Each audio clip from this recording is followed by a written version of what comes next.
제가 질문 하나 드리고 말씀 시작하겠습니다.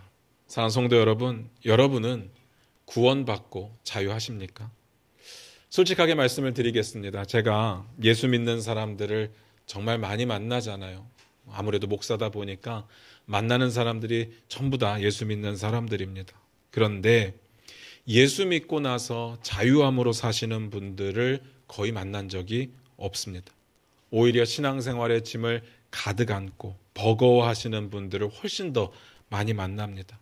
굉장히 뭔가 해야 될 것 같은 부담감, 또 못한 것에 대한 죄책감을 가지고 살아갑니다. 그런 분들을 만나면 예수 믿는 사람들임에도 불구하고 그 삶이 전혀 행복하지가 않아 보입니다.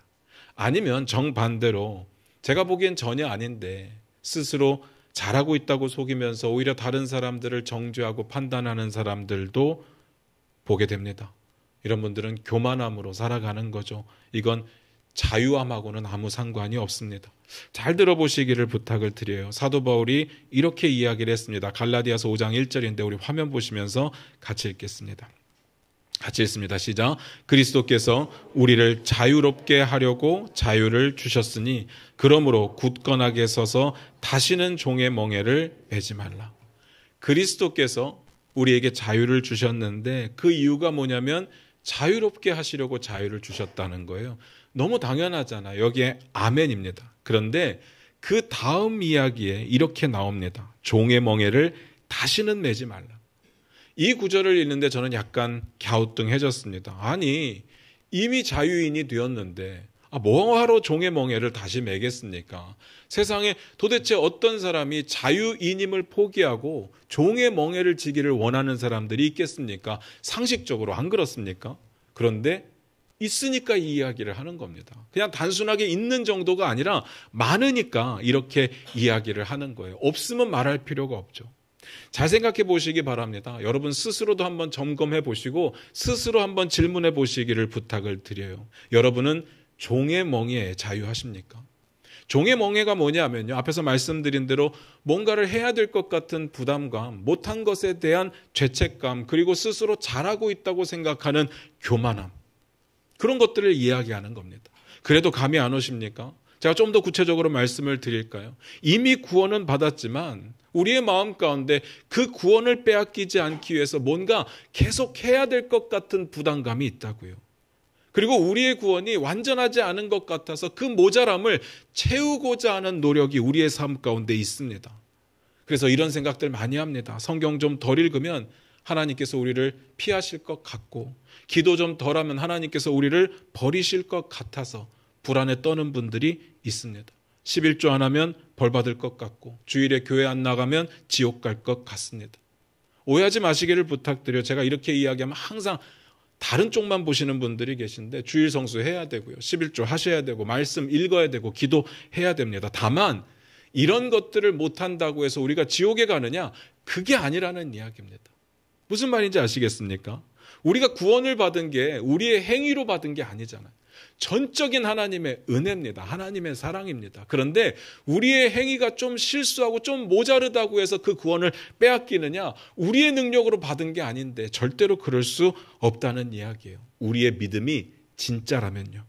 그런데 왜 그렇게 늘 우리는 신앙생활이 무겁게 느껴지는 걸까요? 오늘 본문 말씀 같이 보면서 그 이야기 나눠보도록 하겠습니다. 마태복음 23장 1절입니다. 같이 읽겠습니다. 시작. 이에 예수께서 무리와 제자들에게 말씀하여 이르시되, 오늘 말씀이 이렇게 시작을 했어요. 이에, 이런 단어 무조건 중요하다고 했습니다. 뭘 뜻한다고요? 앞의 내용과 연결지어서 보라라는 뜻이라고 했습니다. 앞의 내용이 뭐였는지 한번 살펴볼까요? 마태복음 22장 46절입니다. 같이 읽겠습니다. 시작.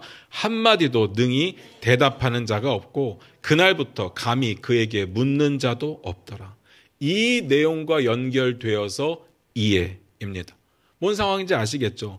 지난주 우리가 봤던 내용 혹시 기억하십니까? 율법사가 예수님께 찾아오죠. 계명 중에서 어떤 계명이 가장 큽니까? 라고 묻는 장면을 봤었습니다. 예수님께서 뭔가를 대답하셨고 그 이야기를 듣고는 그들이 더 이상 말을 못하는 것까지 봤었습니다. 지난주 이야기는 그렇게 끝이 났어요. 그리고 그 다음 장면이 방금 읽었던 9절인데 물론 그 가운데 지난주에 우리가 봤던 내용과 방금 읽었던 9절 사이에 일들이 좀 있기는 했습니다. 그런데 계속해서 이어지는 내용이기 때문에 우리가 보지 않고 넘어갔어요. 어떤 내용인가 하면 예수님께서 역으로 그 바리새인들에게 질문을 합니다. 그 질문에 능히 대답하는 자가 없었고 그 질문 때문에 더 이상 예수님께 묻는 자도 없었다라는 이야기로 끝이 난 거예요. 다시 말해서 바리새인들과 사두개인들의 입을 완전히 닫게 만드셨습니다. 예수님께서. 그것에 대해서 이해라는 겁니다. 다시 한번 볼까요? 1절입니다. 같이 읽겠습니다. 23장 1절입니다. 같이 읽습니다. 시작.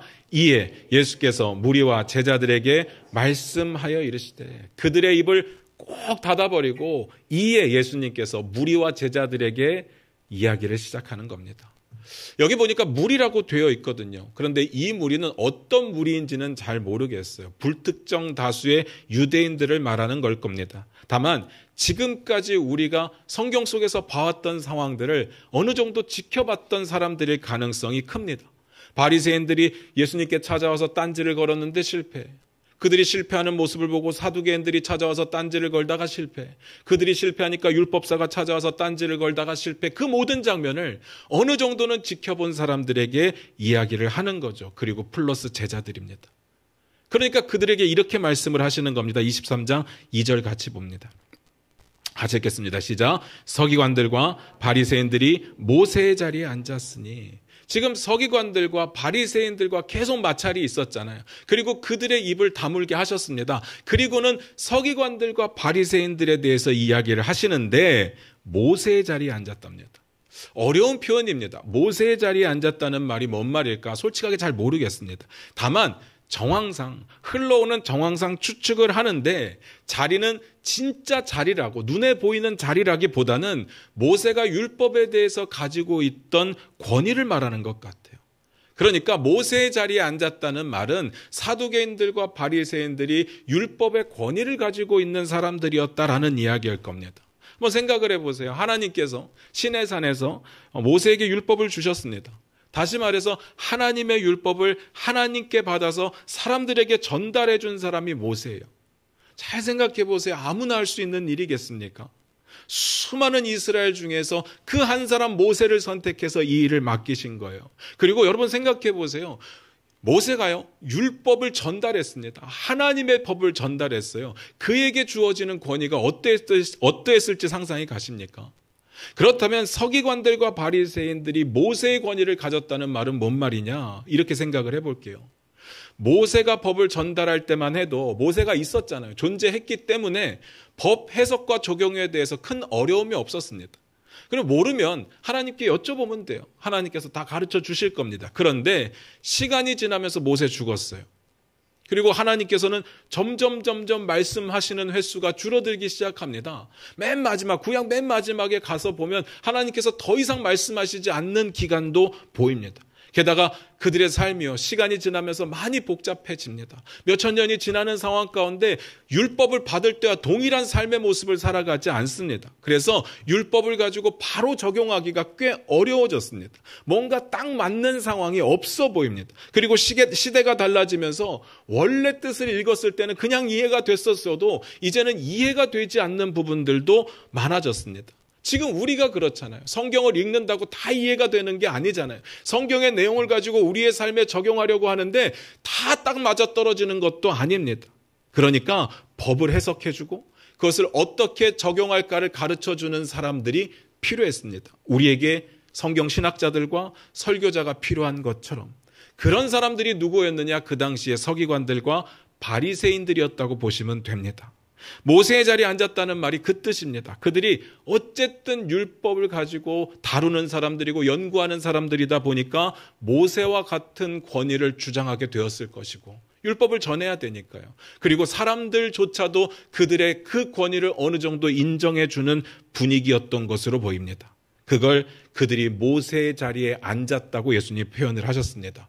이건 아까도 말씀드렸듯이 정확하게 알 방법은 없지만 여러 가지 흐름 속에서 정황상 추측해보면 그런 내용일 수 있다는 겁니다. 그래서 어떡합니까? 그 다음 봅니다. 마태복음 23장 3절입니다. 같이 읽겠습니다. 시작. 그러므로 무엇이든지 그들이 말하는 바는 행하고 지키되 그들이 하는 행위는 본받지 말라. 그들은 말만 하고 행하지 아니하며. 예수님께서 이렇게 말씀하셨습니다. 그들이 모세의 자리에 앉았으니까, 그들이 율법에 대해서는 권위가 있으니까 그들이 가르치는 율법을 행하고 지켜라. 그런데 그들이 하는 행위는 본받지 말라. 왜냐하면 그들은 말만 하고 행하지 않기 때문에 라고 말씀을 하신 거예요. 자, 이 부분이 사실은 그냥 쉬워 보여도 굉장히 헷갈려 보이는 부분입니다. 바리새인들과 서기관들이 가르치는 율법 해석과 적용에 대해서 예수님께서 인정을 해주셨다라고 바라보는 사람들도 있습니다. 그런데 아니다, 전혀 인정하지 않으시고 이렇게 말씀하시는 것은 한 번 꼬아서 비아냥거림으로 말씀하시는 거다라고 보는 사람들도 있죠. 생각해보면 둘 다 맞는 것 같습니다. 이미요, 예수님께서 공생애를 사시면서 이들과 부딪혔던 적이 한두 번이 아니었어요. 바리새인들이 율법을 바라보고 율법을 해석하고 율법을 적용하는 부분에 있어서 여러 차례 잘못되었음을 지적해 주셨습니다. 기억나실 겁니다. 예를 들어서 12장에 보면요, 예수님과 제자들이 밀밭 사이를 지나가다가 배가 고프니까 시장하니까 밀 따가지고 비벼 먹었던 적이 있었어요. 근데 그때가 안식일이었습니다. 그 장면을 보면서 바리새인들이 안식일을 어겼다고 얼마나 뭐라고 했는지 모릅니다. 그때 그들이 얼마나 율법에 대해서 무지하고 사람들이 만들어 놓은 형식에 목숨을 걸고 있는지를 예수님께서 지적을 하셨었습니다. 그러니까 그들이 말하는 걸 다 지켜 행하라, 문자 그대로 다 지켜 행하라 라는 것은 맞지가 않습니다. 성립이 되지 않습니다. 또 한편으로는 그들이 율법을 해석하고 적용하는 부분에 있어서 좀 부족함이 있을 수 있죠.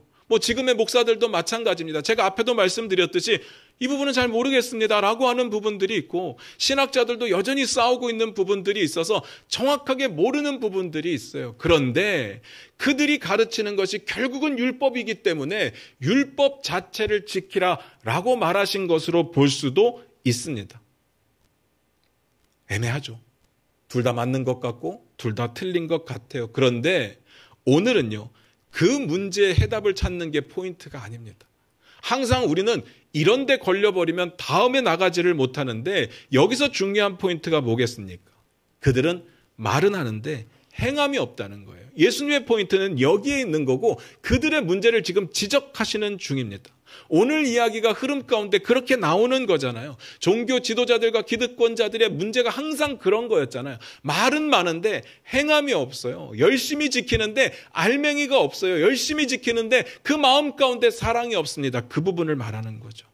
이 부분은 우리가 여러 번 나눴던 이야기입니다. 우리가 여러 번 예수님께서 바리새인들을 향해서 외식하는 자들아 책망하는 장면을 볼 때마다 이야기했던 부분입니다. 그들은 연기하는 사람들이었어요. 그런 척 살아가지만 그들의 삶 가운데 행함은 없었습니다. 외식하는 자들이죠. 그래서 본받지 말라. 이건 어려운 게 아닙니다. 여러 차례 봤기 때문에 다 아는 내용이에요. 다만 궁금한 건요, 제 마음 가운데 그런 생각이 드는 거예요. 사람이 다 그럴 수 있지 않습니까?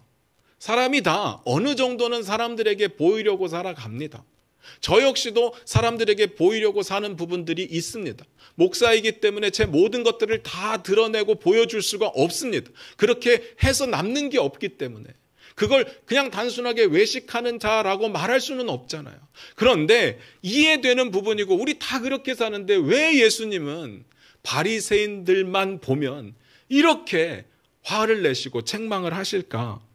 이제부터 그들이 얼마나 심각한 범죄를 저지르는지 예수님의 입으로 말씀을 하실 겁니다. 두 가지를 말씀하십니다. 첫 번째, 그들은 하나님의 자녀들에게 무거운 짐을 지웠습니다. 마태복음 23장 4절입니다. 같이 읽겠습니다. 시작.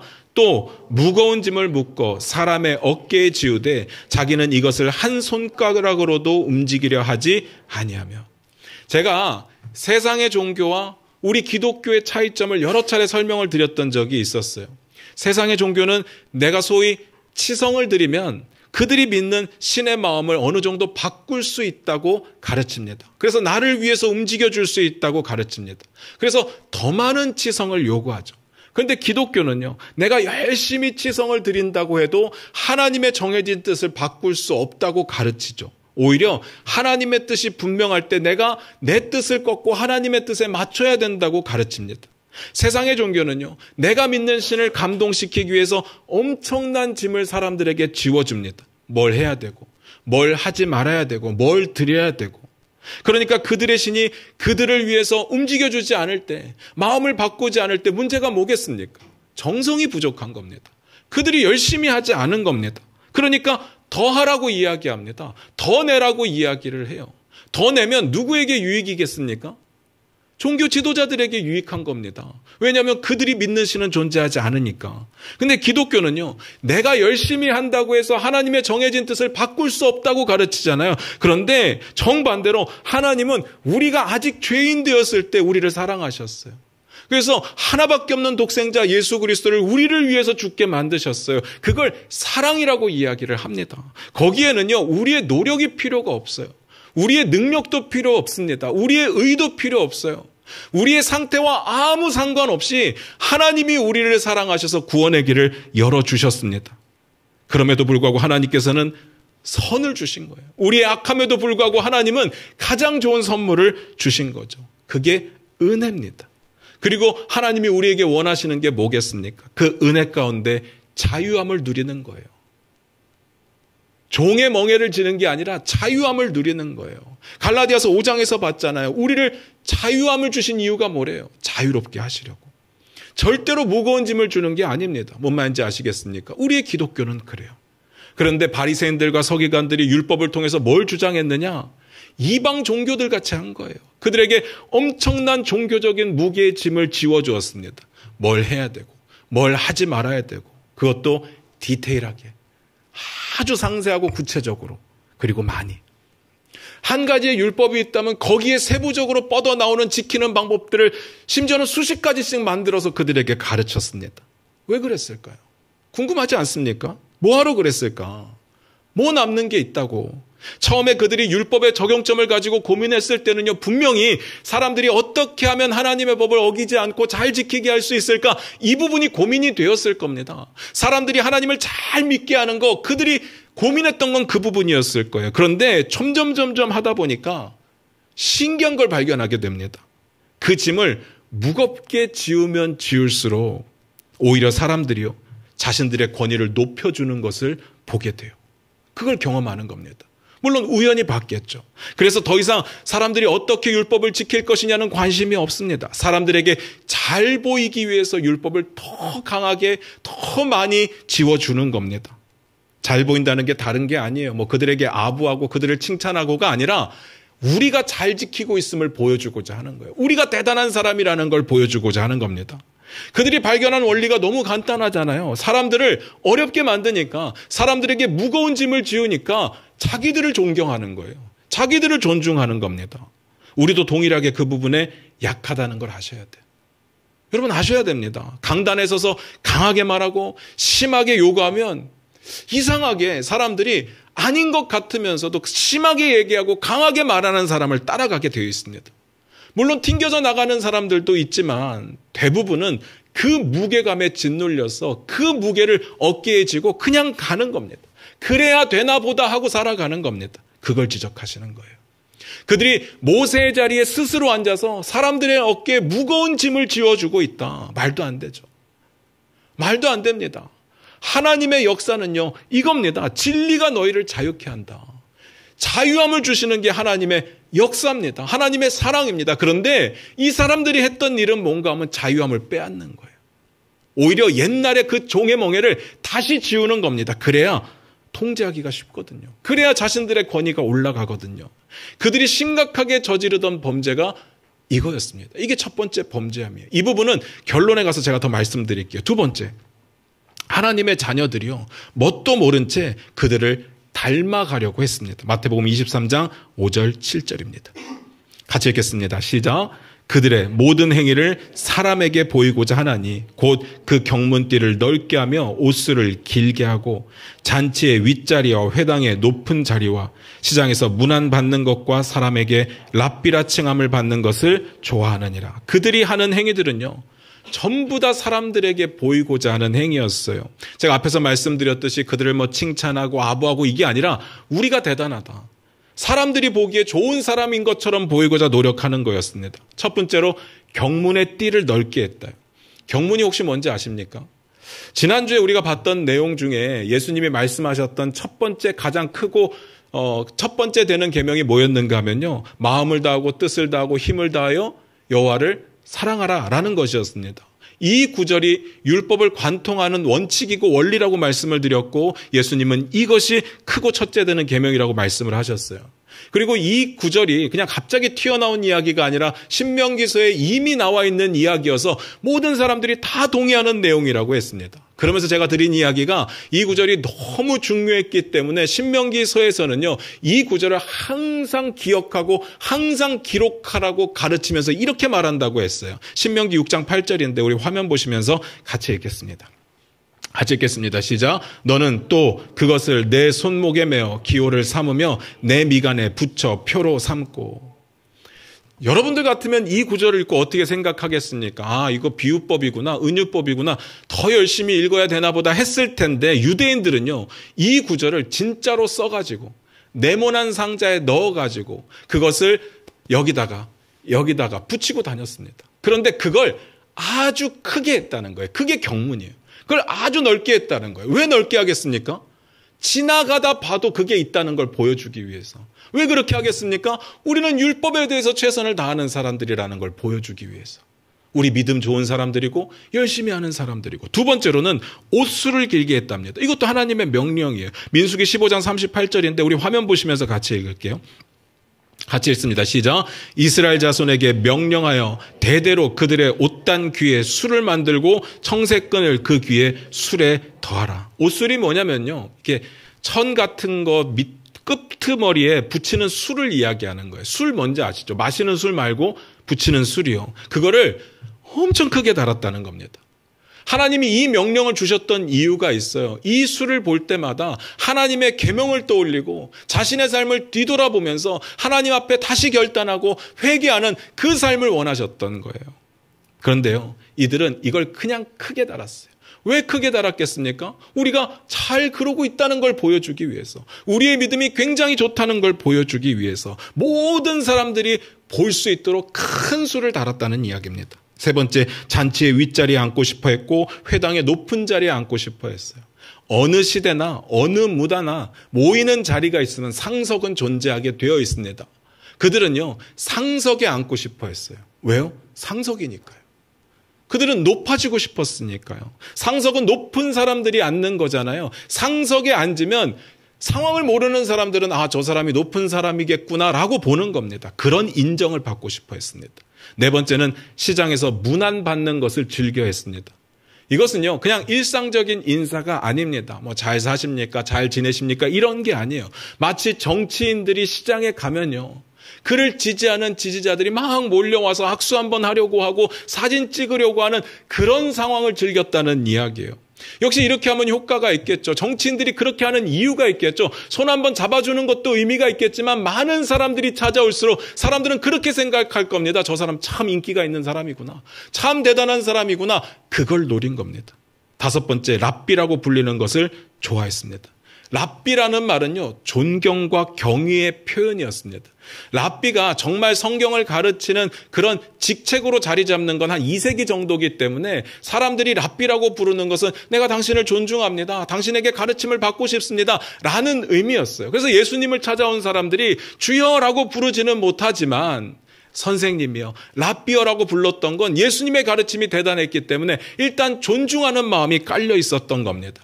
그런데 그들은요, 그 가르침의 대단함을 보여주는 게 아니라 그냥 존경을 받고 싶었어요. 그냥 경의를 받고 싶어 했습니다. 그러면 그들이 그렇게 했을 때 자기 만족으로 끝나는 게 아닙니다. 바리새인들의 이런 행동들이 소위 속된 표현으로 사람들에게 먹혔습니다. 사람들은요, 그래서 바리새인들을 더 존경했고 그래서 그들을 지지해 줬습니다. 그러면서 나도 모르게 그 마음 가운데 어떤 생각이 드느냐, 나도 저래야 되는데, 나도 저렇게 잘 살아야 되는데 라는 마음이 드는 거죠. 그런데 문제는요, 사람의 삶이 그렇잖아요. 완벽하게 율법을 지키는 사람들이 어디 있겠습니까? 그러고 싶은데 못 지키는 게 대부분의 사람들의 삶이잖아요. 그럼 어떻게 되느냐? 죄책감에 빠집니다. 그리고 나서는요, 서기관들과 바리새인들을 더 대단하게 보는 거예요. 야, 저들은 어떻게 저렇게 잘 지킬 수 있을까? 어떻게 저렇게 믿음이 좋을 수 있을까? 신기하죠. 이게 사이비 특성이죠. 이 시대의 목회자들에 대해서 존중을 하는 이유도 저는 생각을 해봤더니 비슷한 것 같아요. 목사들이 말씀을 가르치고 적용할 부분들을 제시합니다. 그리고 잘 살라고 강조해요. 엄청 목소리 크게. 저같이 목소리 크게 이야기를 합니다. 그러면요, 사람들은 목사들이 대부분 자기가 말하고 가르치는 것을 지키고 살 거라고 생각을 합니다. 최소한 그래 줬으면, 그렇게 살아줬으면 하는 기대감이 있어요. 그래서 목사를 존중하고 목사에게 경의를 표하는 거예요.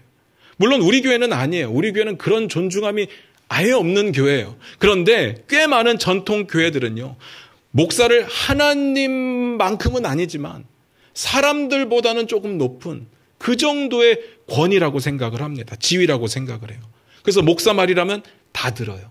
의심하지 않습니다. 목사의 말에 따지고 드는 것을 굉장히 죄라고 생각을 해요. 그런데 놀라운 건요, 그렇게 하잖아요. 교회가 커집니다. 교회가 잘 돼요. 신기하지 않습니까? 왜냐하면 뭔가 있어 보이거든요. 그런 카리스마가 뭔가 있어 보이게 만든다고요. 저 목사 능력 있는 목사구나. 제가 감히 성장이라고는 말씀 안 드렸어요. 그냥 커진다고요. 잘 들으시기 바랍니다. 이 세상에 존재하는 어떤 사람도, 저를 포함해서 어떤 사람도 하나님과 인간 사이에 존재하는 어떤 지위를 가진, 자격을 가진 사람은 없습니다. 누군가가 그걸 요구한다거나 교회가 그런 분위기 가운데 있어서 목사의 명령 앞에 무조건 순종하는 분위기라면 조심하셔야 돼요. 목사는 왕이 아닙니다. 성경에 나와 있는 하나님의 사자들도 아닙니다. 목사의 입술에 선포되는 하나님의 말씀이 권위가 있는 거고, 목사가 잘 살아내라고 가르치는 그 삶의 적용점들이 가치가 있는 거이지, 목사 자체는 권위가 없어요. 그런데 그 귀한 말씀을 전달해 주는 사람이기 때문에 존중을 해주는 거고 예의를 갖추는 겁니다. 그래서 목사에 대한 권위는 목사가 전하는 말씀의 권위가 있는 거지, 사람들 위에 군림하면서 통치하는 권위는 절대로 없습니다. 목사나 목회자나 종교를 다루는 어떤 사람도 사람 위에 있는 지위를 가진 사람은 없습니다. 이걸 아셔야 돼요. 바리새인들은요, 그러기를 원했습니다. 그들이 사람들보다 높기를 원했어요. 높임받기를 원했고 인정받기를 원했고 그들의 권위가 대단하다는 것을 보여주고자 했습니다. 그러니까 예수님께서 그들을 볼 때마다 참지를 못하시는 거예요. 견디지를 못하시는 거예요.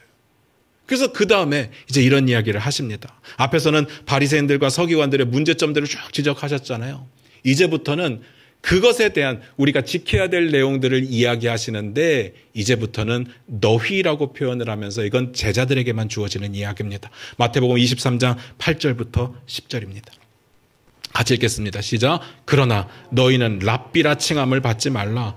너희 선생은 하나요? 너희는 다 형제니라. 땅에 있는 자를 아버지라 하지 말라. 너희의 아버지는 한 분이시니 곧 하늘에 계신 이시니라. 또한 지도자라 칭함을 받지 말라. 너희의 지도자는 한 분이시니 곧 그리스도시니라. 랍비라고 칭함을 받지 말라 합니다.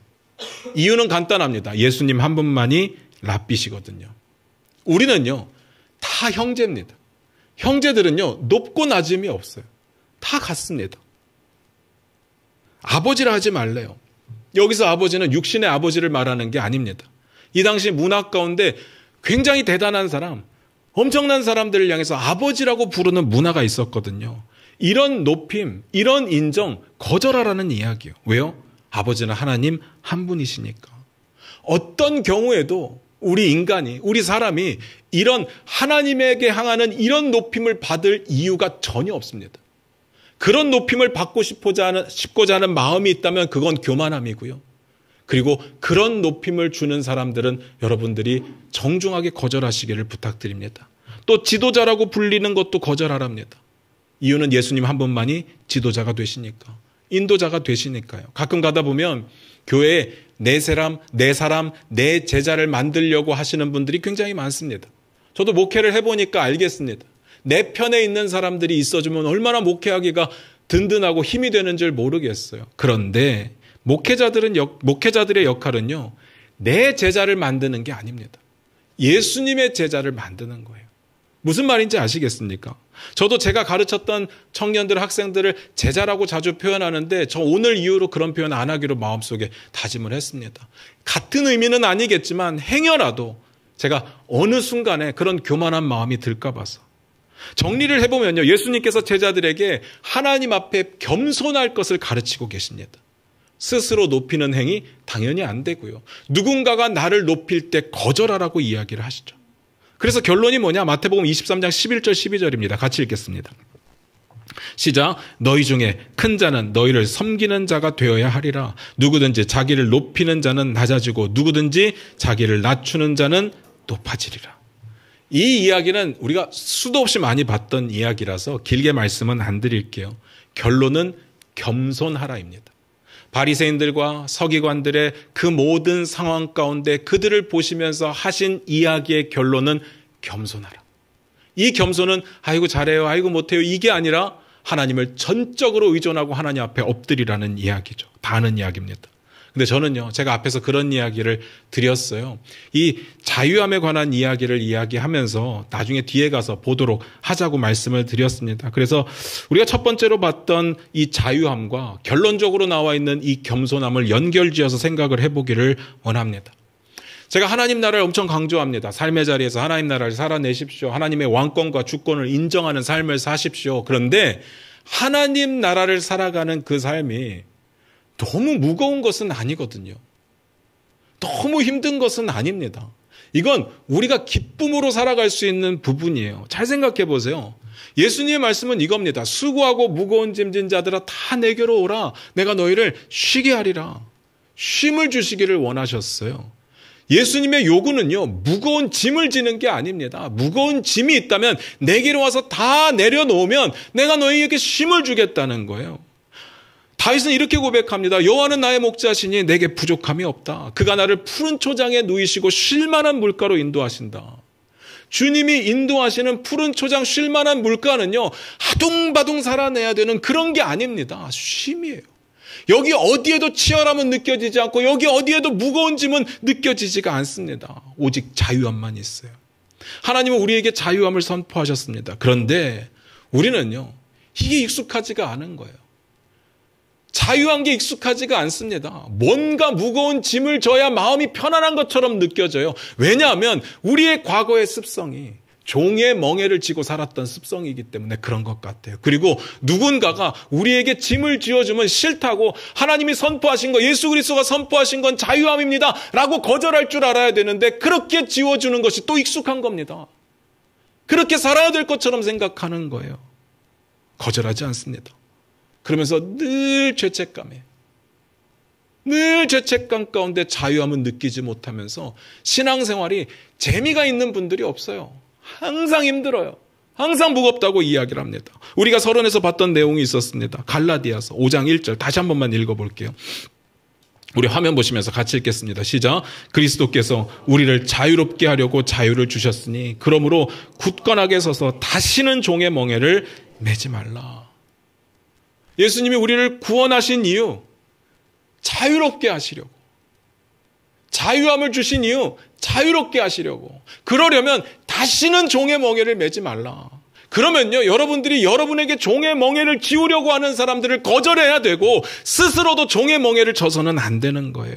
우리가 예수 그리스도를 통해서 구원을 얻었을 때 죄의 문제로부터 자유함을 얻었습니다. 죄의 문제가 해결이 되었어요. 이 말은 이 땅 가운데 종의 멍에도 더 이상 질 필요가 없어졌다는 이야기예요. 그걸 기억하셔야 됩니다. 그런데 몰라요. 자꾸 뭘 해야 구원을 이룰 수 있을 것 같아요. 아니, 구원 이루는 건 둘째치고 내 구원이 안 뺏기려고 뭔가를 해야 될 것 같은 마음이 드는 겁니다. 만약에요, 우리가 여전히 우리의 종교적인 행위로 내 구원을 이루려고 하거나 구원이 뭔가 불완전한 것 같아서 그 부분을 채우려고 하고 있는 것이 얼마나 심각한가 하면요, 그런 노력과 그런 생각이 그리스도의 구원을 무익하게 만드는 거예요. 무슨 말인지 아시겠습니까? 되게 심각한 이야기입니다. 하나님의 구원의 역사 전체를 부정한다는 이야기가 아닙니다. 하나님의 구원의 역사를 우리가 감히 어떻게 무익하게 만들겠어요. 그러나 최소한 나에게는, 나와 관련된 사람들에게는 그런 영향을 미칠 수 있는 겁니다. 우리가 만약에 그렇게 노력하고 있다면 우리는 그리스도를 통한 구원을 믿지 못하는 거고 거절하는 겁니다. 그래서 사도 바울이 이어서 이렇게 말합니다. 갈라디아서 5장 4절입니다. 화면 보시면서 같이 읽겠습니다. 시작. 율법 안에서 의롭다함을 얻으려 하는 너희는 그리스도에게서 끊어지고 은혜에서 떨어진 자로다. 여러분 잘 생각해 보세요. 예수님께서 왜 우리를 위해서 십자가에서 죽으셨습니까? 왜 죽으셨습니까? 사랑하셔서 맞죠. 근데 왜 죽으셔야 했을까요? 우리가 할 수 없으니까. 우리가 스스로 구원할 수 없기 때문에. 그런데 우리가 할 수 있다고 생각합니다. 교만이에요. 예수님이 우리를 위해서 죽으신 건 너무 고마운 일이지만 그래도 내가 얻은 구원에 나도 어느 정도의 노력을 더하고 싶다라는 생각을 합니다. 그래서 내가 하고 있는 종교적인 행위들, 수도 없이 교회에서 요구받아왔던 종교적인 행위들을 하나하나 해가는 것으로 내 구원을 어느 정도 받을 만한 자격이 있다라고 생각하고 싶어 합니다. 그렇지 않으면 어느 순간 구원을 빼앗길 것 같아요. 하나님이 날 버리실 것 같습니다. 우리의 무익함을 인정하지 않는다면 결국은 그리스도의 십자가의 무익함을 주장하는 것과 똑같습니다. 제가 앞에서 그런 질문 드렸습니다. 여러분 자유하십니까? 만약에 여러분 자유하지 않으셨다면 그 이유가 뭘 것 같습니까? 내가 뭘 할 수 있다고 생각했던 겁니다.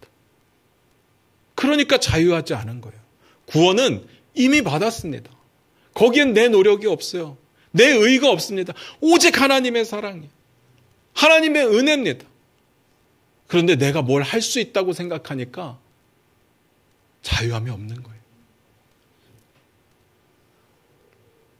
내가 나의 구원에 어느 정도 지분이 있고 자격이 있다고 말하고 싶은 거예요. 그걸 우리는 교만함이라고 부릅니다. 누가 도대체 자유함을 못 느끼고 사느냐? 교만한 자들이 그렇습니다. 우리가 그렇게 주장하는 만큼 그리스도의 보혈은 우리에게 무익할 뿐입니다. 말씀 마무리 지을게요. 제발 부탁드립니다. 내려놓으십시오. 그리고 좀 쉬십시오.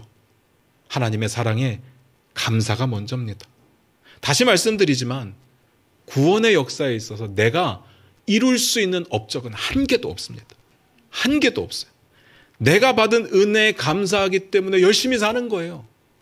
하나님이 기뻐하실 만한 일을 하는 겁니다. 우리의 삶의 방향이 바뀌었고 우리의 삶의 자세와 태도가 바뀐 거예요. 뭘 이루려고 하는 게 아닙니다. 완벽한 업적을 생산해내기 위한 것이 아닙니다. 하나님이 기뻐하시는 일을 하는 거예요. 왜냐하면 하나님의 사랑을 받았으니까. 나도 그 사랑을 보여주고 싶은 것입니다. 그러니까 뭘 하고 뭘 못하는 것으로 교만할 이유도 없고 죄책감을 가질 이유도 없습니다. 여러분 하나님 사랑하시면 돼요. 하나님께 감사하시면 됩니다. 좀 못해도 됩니다.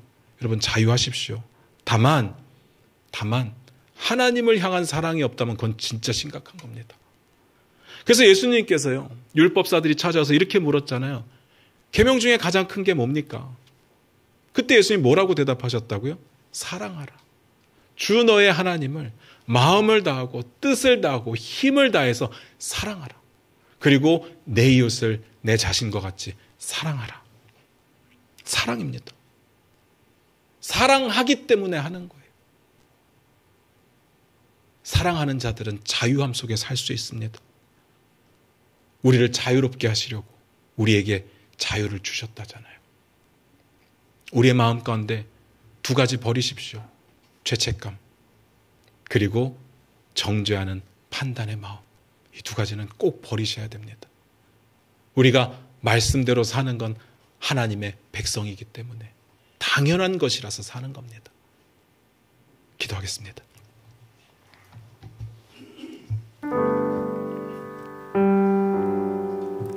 우리 반주 들으시면서 잠깐 한번 기도했으면 좋겠습니다. 여러분의 삶을 한번 뒤돌아보시기를 부탁드려요. 자유하셨습니까? 아니면 맨날 뭘 해야 되는데 못해서 죄책감 가운데 있고 할 수 없어서 죄책감 가운데 있고 심지어는 그래서 목사님 낯을 뵐 면목이 없다고 말씀하시는 적은 없습니까? 자유하십시오.